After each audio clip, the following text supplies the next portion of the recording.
Good afternoon, Cape Breton. This is Pam and Marie in Cape Breton Live TV, Ripple Effects.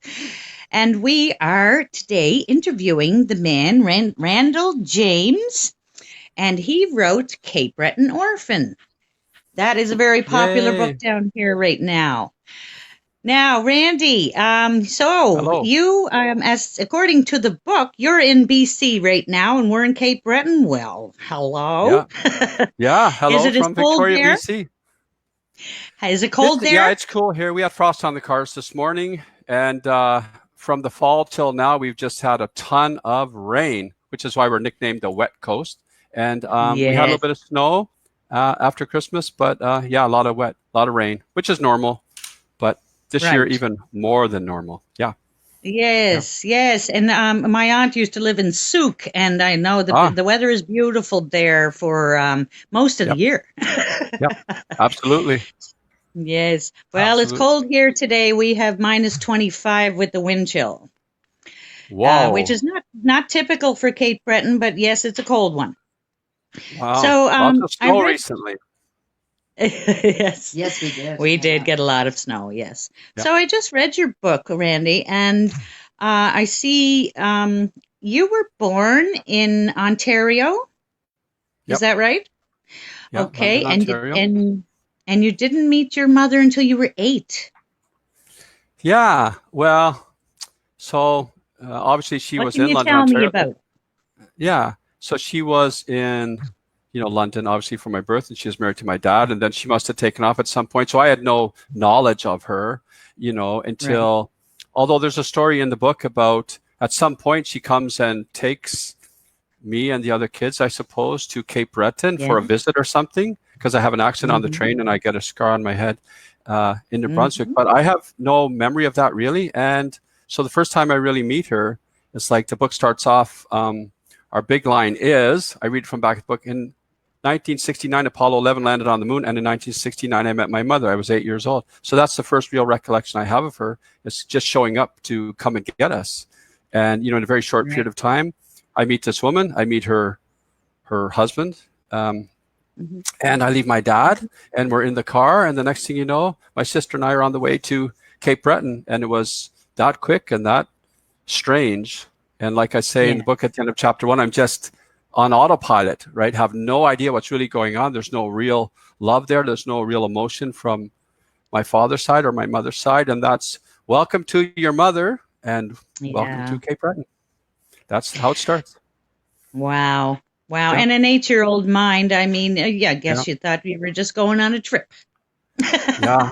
Like, it's really funny. The first chapter, I think we called it Launch, but it's really could have been called Snapshots. When you're that young, from Mhm. say 3 years old or whatever in your life to say this age, in my opinion anyway, I think I have a pretty good memory, but a lot of things you have from your before 8, I would say it's like snapshots. I have snapshots of this and snapshots of that, little Yeah. images in your mind and thoughts. You have thoughts and stuff, but it's really hard sometimes to grasp what's going through the Yes. mind of an 8-year-old. So I had no idea what was going to happen. And when I do end Yeah. up in Cape Breton, there's a nice opening scene because you're in Cape Breton, you're on the hill of Low Point where I first landed, and with this new family, and I meet my brother Bradley and Junior. Mm-hmm. There's Yeah. another boy, and it's just the opening scene is fantastic because you're standing on this hill at the top of White Slane Low Point, and you're surrounded by green grass, hills, trees, Mm-hmm. blueberries, Yeah. strawberries, the It, ocean. It's a whole brand new world, right? And yeah. you just think it's going to be fantastic. For me, I loved the physical beauty and still do, as all Cape Bretoners do. And that was my introduction to Cape Breton. Yeah. Yeah. It is a beautiful place to grow up. I mean, it is. I grew Yeah. up here as well. Yeah. But can I ask you personally, though, was she a young mom? Was Did she she young? get pregnant and sent away like Yeah. so many did down here? Yes. Yeah. Yes. Yeah. Yeah. And I think it's the time I just touch on that a little bit in the book because, there's only so much but, putting together the Yeah. pieces through the years. So she was Mhm. 19 years older than me, but she was probably only 15 or 16 years older than my older brother. So I think, yes, Right. she probably, I don't know, Yeah. I would imagine the family wanted her to leave at the time. Well, it was and I shameful have a back lot of, then, right? yeah, Yeah. yeah, exactly. Yeah. When we look at it today, Uh, sometimes you think it's hard to believe. It is. It is. Times have certainly changed. That's Yeah, for sure. Yeah. yeah, Nowadays, it's not such a shame for a girl in her youth to end up pregnant.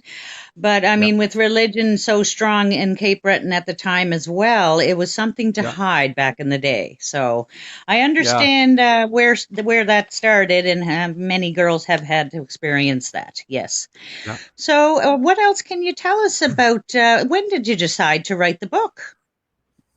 Well, it's really funny because we come out with it in 2019, Hmm. but my wife Zilka, who's my editor, and she's an author herself, very excellent author, better than me, and Hmm. she's an extremely good editor. I always tell her she's an over the top editor because I always want to just write it, and she wants to correct everything, and I say no, no, no, we have.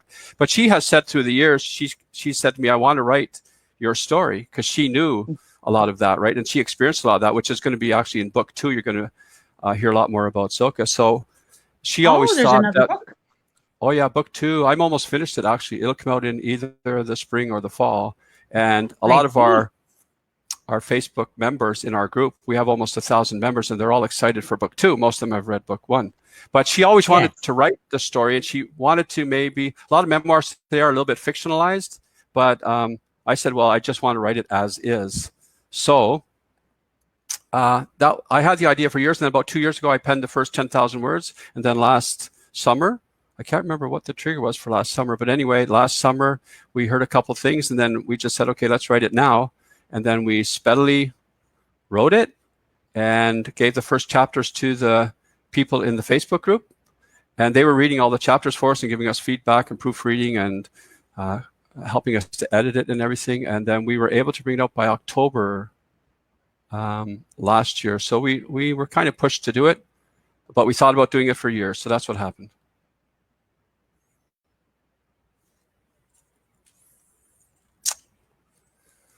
Hello.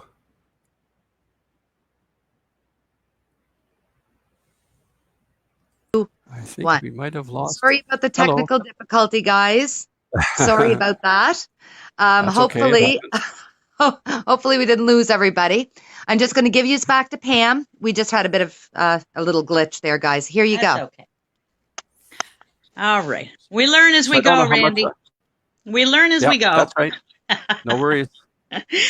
I'm sorry, you were about to say oh, I'm getting some hellos there. Congrats on your book from Jeannie Ropek says. And we also had Hi, a lady Jeannie. call in from England. I can Wow. see messages here. Super. London, Ontario, formerly New Waterford. I'm going to see Wow. lots of messages, but I'd like you to go ahead and keep explaining. You're writing a second book? Did we lose the answer there for the first book? I don't We- know if we lost Um, people when you were No, gone. I believe the footage that we had until we got cut off is still there. And Okay, good. Yes, that was all Yep. live. that was all live, so Yeah. you can continue. Yes. Okay, so good. So that was basically it, is that we brought it out last year. To get it into the stores, we barely got it in before Christmas, but we were selling online ourselves from our Facebook members. So we just love them because they're just so super and supportive. Like I said, they proofread it, they helped us to edit it. They were fantastic. They were all our first buyers, first readers, and they're still all there, and they're like encouraging us so much for book 2. Like I said, so Yeah. that'll come either in the spring or the fall. We'll make a final decision Okay. Okay. down the road. Yes. And then will it be a continuation of the book that you wrote already, the Cape Breton Orphan? Well, it's gonna tentatively. It's called Cape Breton Orphan Returns, and my wife has always said there's 3 books here. And at first I used to disagree with her, but now here's the second book. It's following the same line as the book 1. There's going to be stories from London. There's going to be stories from Low Point. There's going to be stories from New Waterford. It's going to really focus on New Waterford and Hudson Street. There's a lot more stories there, and really good. There's heartbreaking stories. The roller coaster ride goes kind of heartbreaking stories, nice, fun, good stories, and then back and forth and roller coaster through the whole book. And that's going to continue now in book 2. Sometimes we thought we might call it deeper because it's going to go deeper into issues, and there's going to be a couple of disturbing things there. And but like we say in our group, we're not there to kind of expose anybody. We're not there to, name names or anything like that. We're just going to talk about like generally things that happened to me and things that probably happened to other people in New Waterford and Cape Breton. And, Yes. the beautiful side of Cape Breton and the dark side of Cape Breton, which the people who live there know. And so we're going to bring that out a little bit. Yeah. Okay, I see. Now, there's a picture on the front of the book. Is that by any chance Kilkenny Lake Road? It's funny about this street. So Sylvia, our buddy who took this picture, so we have great people in our group, like I said, and she went up to Low Point one day when she was driving to Sydney, and she went up White's Lane, Low Point, which is where I lived at the top of White's Lane. That's what I really wanted to get. But it's a windy road, and when you get to the top, you can't really see the road because there's so much trees and things, right? So then she went over a road that connects to this road, which is either called Campbell's Lane, which is the Campbells who live there. I think it used to be called Campbell's Lane, but it's called Lake Lane today. So everyone knows this as Lake Lane, and we've had some interesting discussions in our group, but I used to refer to it as Campbell's Lane. The Campbells, who are in the book, just lived right off there to the right. So that goes straight down the road to the New Waterford Highway, and to the left would be Sydney, and to the right would be New Waterford when you look down there. Yes. I am actually in Sydney myself, but my mom went to, she grew up Lingan Road, and she went to that school in South Bar. It's no longer there. Yes, near the Polar Bear. Yes, it's right near Polar Bear, but it's torn down now. So I do know the area where you grew up, and I know that blueberry field you speak of in the book. I do now. Oh, yeah. Just surrounded by blueberries everywhere. One of my favorite memories, which is in the book, is picking lots of blueberries. Of course, eating them a lot. I was always trying to eat what I could, I think, from my my troubled childhood kind of thing. But really fun memories are in the old days having those milk bottles, those transparent glass milk bottles, filling those with blueberries, selling those on the side of the road on the highway, and tourists or others would just stop by and get those blueberries, and sell them. And we would raise money for our school clothes and other things. And I tell a funny story in there that, of course, sometimes you're standing there maybe for an hour or so, and you're eating some of the blueberries out of the bottle, and it's going down a little bit too far. So you have to like shake that up. My older brother showed me that to make it all look full and stuff again. Tourists, right? And we would sell them all the time. But those blueberries, we have blueberries out here in Victoria, in BC. And every time we ever eat them or get them, I always say to Zook, I said, those aren't blueberries, because, blueberries in Cape Breton just taste great. The blueberries out here are really like watery or something, and they just don't taste like blueberries at all, really. Yeah, we have the best blueberries in the world in Cape Breton. That's right. Without any question. Yeah. Yes, that's right. Now, what would you get for a bottle? How much? I don't know. My memory says 50 cents, but I don't know. I can't honestly tell you. You'd never get it that cheap now. No, you'd never get it that cheap now. Yeah. That's for sure. I spent no 20, 25. Yeah. Yes. I spent 20, 25 years in Alberta, and I don't recall seeing blueberries anywhere there. For sure. Yeah. Now, there were some strawberries there too, but blueberries. Yeah. Yes. Yeah. So a part of growing up here in Cape Breton, and sadly still exists, is extreme poverty. It still exists, sadly.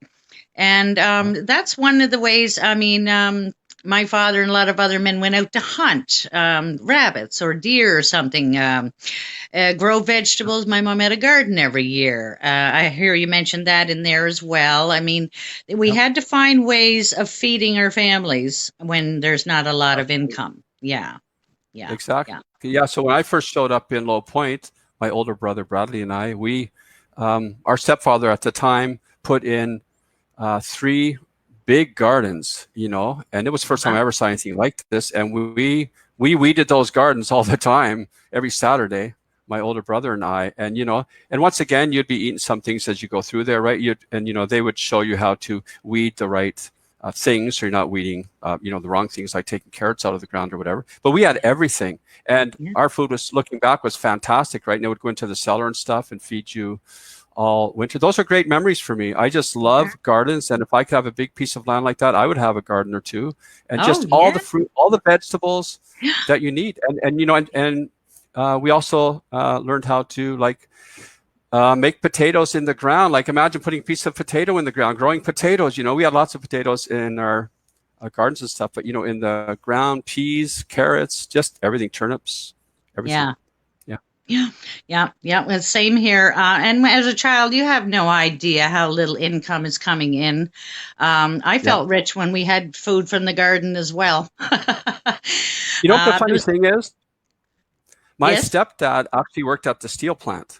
Yes. And you know what? So I don't think in Low Point we really lacked that much for money. Like we lived humbly, but right. I think the gardens really helped to feed us, and he had a pretty good job.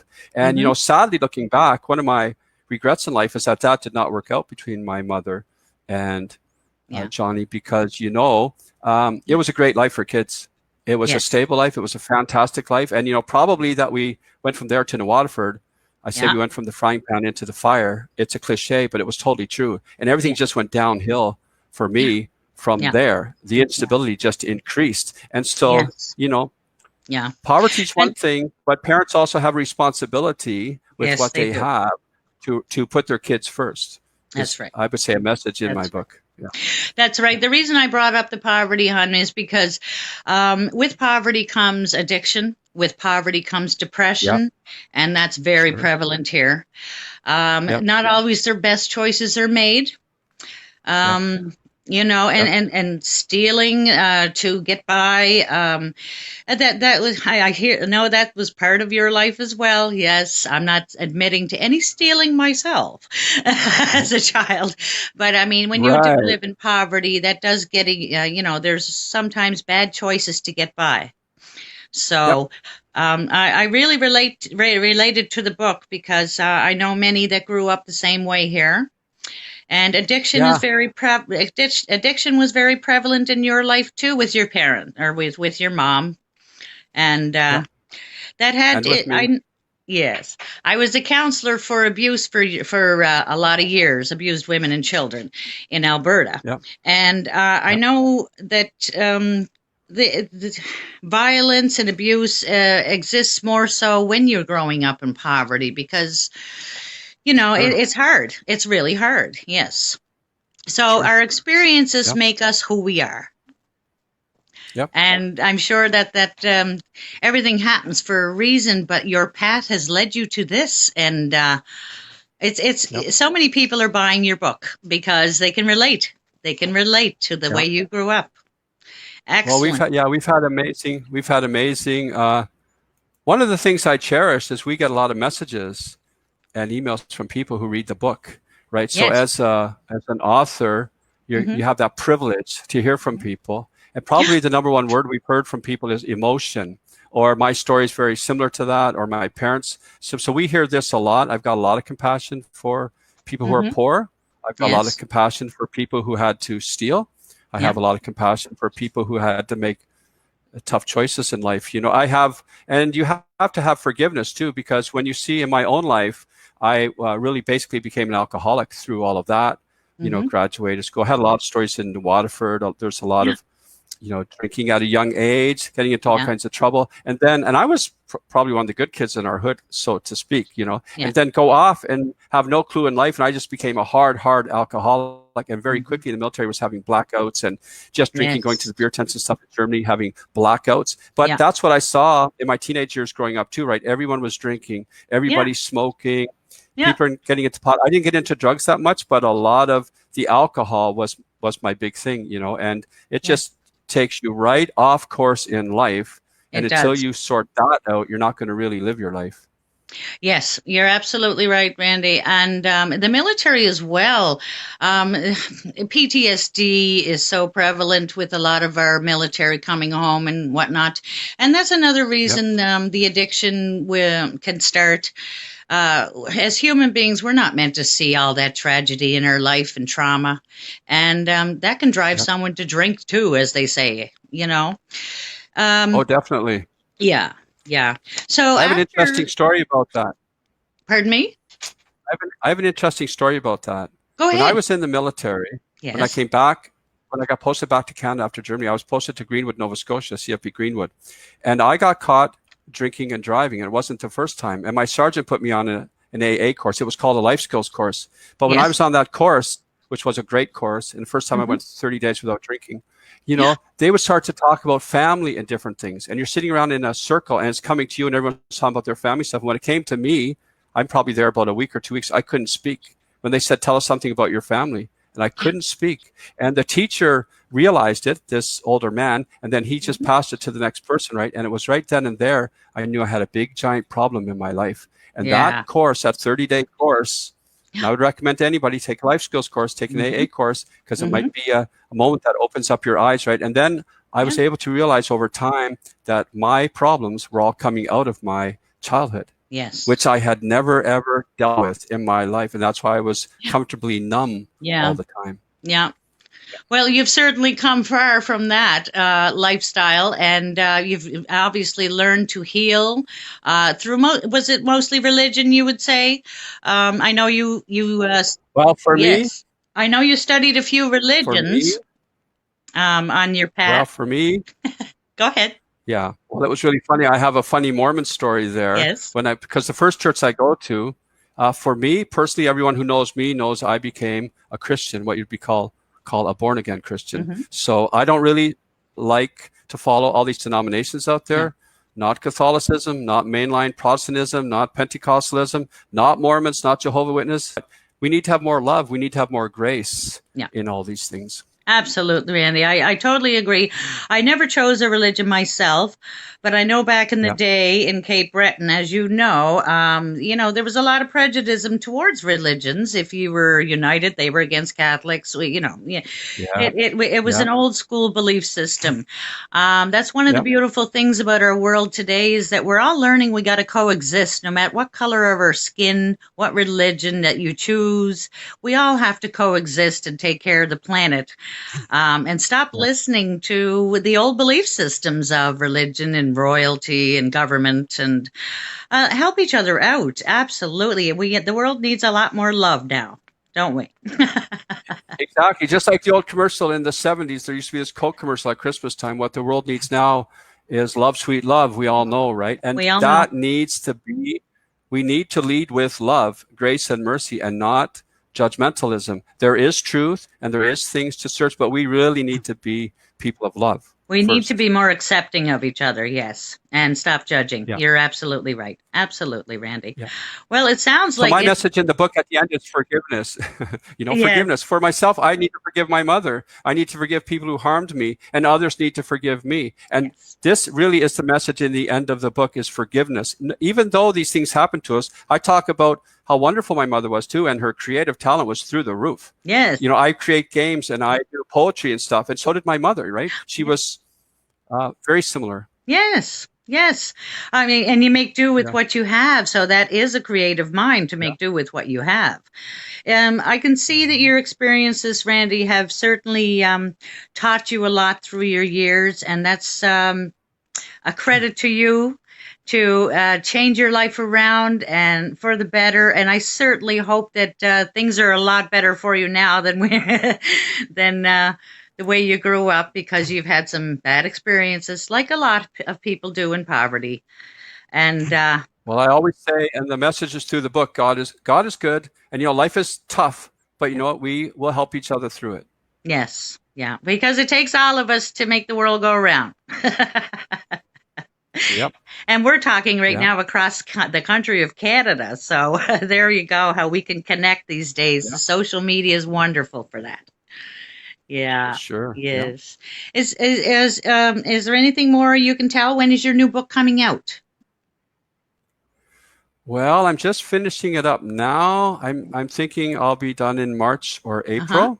And then the boss, my wife, who's the head editor, she makes usually a lot of the final decisions. And so we will put everything through our Facebook group. They're going to be the proofreaders again. And some of them are just great editors. And then at the end, it will all be put through Zilka, who is the final editor. Like I said, she's a great editor and she's a great author in her own right. And by the way, everyone can see what we're doing in our updates at capergames.ca. And we have a Facebook page called Cape Breton Orphan with almost 1,000 members. So come and join us if you want to interact with lovely people. They love to interact in there, and they many people read the book and say what they've said about it. We've had many people who have read this book in one sitting, which is incredible, So yeah, come and join us. And I believe we have a giveaway as well. Do we for today? An ebook? Sure. Can you explain that? Sure. So we're giving away today a copy of Cape Breton Orphan, the first book, and it's live right now on Kobo and Kindle and all that. So if you have an e-reader and you would like a copy, you guys can do the draw somehow, maybe from people who have written in or made a comment or whatever you want to do. And then if someone contacts me or us, we will make sure you can pick 2 winners if you want, and we will give out 2 free ebooks. Sure. Yeah, that's absolutely wonderful, Randy. That is wonderful. I'm going to show your book again. Oh, here it is. There it is. So it's called The Cape Breton Orphan, and then it has a beautiful photograph of a walk to the ocean here. And Sylvia did the photo, and my wife did the book cover, and they both did a great job. Love that book cover. Yes, I don't want to give too much more away from your book, Randy, because I want people to read it. But sure. Is there anyone in Cape Breton you'd like to say hello to while we got you here? Nobody specifically. I just say hi to my family, my kin who's down there. I say hi to all my friends. And like I said, we just have a brand new family here called the Cape Breton Orphan Facebook group. And they're mostly people from New Waterford or all across Cape Breton, and Cape Breton are spread all across Canada. Nova Scotians, Blue Nosers, and just lovely people. And so I just say hi to all of them. Hello, and thank you so much. Thank you so much, Randy. We really appreciate you taking time out of your day, and your book is really popular on this end of the country. I hope it's doing as well where you were. Yes, its sales are good, and we have a couple of potential publishers interested in it. So there's more things to tell on another day, for sure. And thank you for having me on your show. Really appreciate it. You're getting lots of good messages, too. I can see them popping up here, and lots of congratulations, a lot of promises to read this book, too. Beautiful. I'll read them later if I can. All right, Randy. Super. Well, we'll check that out on Facebook, and you keep in touch. I'm very glad to see that you're at a happy point in your life, because that, like I said, that story is so many of the children that grow up here. Thanks for sharing with us. We really enjoyed Thank you for having me. Okay. I really appreciate it. Thank you so much. Great program, great show. Nice Facebook page. Thank you, Randy. We'll talk again. Okay, have a good one. You too, darling.